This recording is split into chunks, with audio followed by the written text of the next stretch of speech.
ഇത് നമ്മുടെ പോളിച്ചേട്ടനാണ് കേട്ടോ. ഈ പോളിച്ചേട്ടൻ്റെ വീട്ടിൽ ചെന്നപ്പോൾ ഒരു പ്രത്യേകത ഇവിടുത്തെ ഒരു കോണി പണിത് ചെയ്തത്. നിങ്ങൾ ആരെങ്കിലും വീടുകളിൽ സ്പേസ് കളയണ്ടെങ്കിൽ ഈ കോണി ഇതുമാതിരി ചെയ്തു. ചേട്ടാ അതൊന്ന് പറഞ്ഞു കൊടുത്തേട്ടാ, പറഞ്ഞു.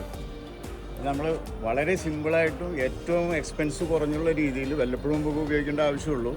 പെർമനന്റ് ആയിട്ട് നമ്മൾ സീഡി ഇട്ട് കഴിഞ്ഞാൽ സ്ഥലം വേസ്റ്റ് ആവണം. അപ്പൊ അതിന് വേണ്ടിയിട്ട് നമ്മൾ വളരെ എക്സ്പെൻസ് കുറഞ്ഞിട്ടുള്ള രീതിയിൽ പ്ലാൻ ചെയ്ത് സ്പേസ് ഒട്ടും കളയാതെ ഫോൾഡ് ചെയ്യണം. കണ്ട ഈ ഉക്കിന്ന് അത് മുകളിലേക്ക് പൊക്കി വെച്ച് കണ്ട സാധനം ചെയ്തു ലോക്ക് ചെയ്ത് കണ്ട വളരെ സിമ്പിളായിട്ട് കണ്ട. വളരെ സിമ്പിൾ. വീടുകളിലൊക്കെ നമുക്ക് സ്പേസ് ഇല്ലെങ്കിൽ ഇങ്ങനത്തെ കോണി വല്ലപ്പോഴും വാട്ടർ ടാങ്കിൻ്റെ മുകളിലേക്ക് കയറുന്നവരൊക്കെ ഈ മെത്തേഡ് ചെയ്താൽ മതി. കാരണം കോണി മഴ കൊണ്ട് തുരുമ്പ് പിടിക്കില്ല, അകത്ത് കയറ്റി വെക്കുകയും ചെയ്യാം. നിങ്ങൾക്ക് 100% പ്രയോജനമുണ്ട്, ചിലവ് വളരെ കുറവ്. നോക്ക് കണ്ട കാറച്ചായിട്ട് കണ്ട എന്താ സെറ്റപ്പ്. ഇതൊരു ഉക്കിട്ടു കഴിഞ്ഞ പരിപാടി കണ്ട. ഇതാണ് ചെറിയൊരു ടെക്നിക് സൈഡാണ്. ഈ ചേട്ടനെ മസ്കറ്റിലെ ടൂൾസ് വിൽക്കുന്ന ബിസിനസ്സാണ്. അതുകൊണ്ട് ഈ ഐഡിയ ഒക്കെ പുറത്തേക്ക് വേണം. ഓക്കെ.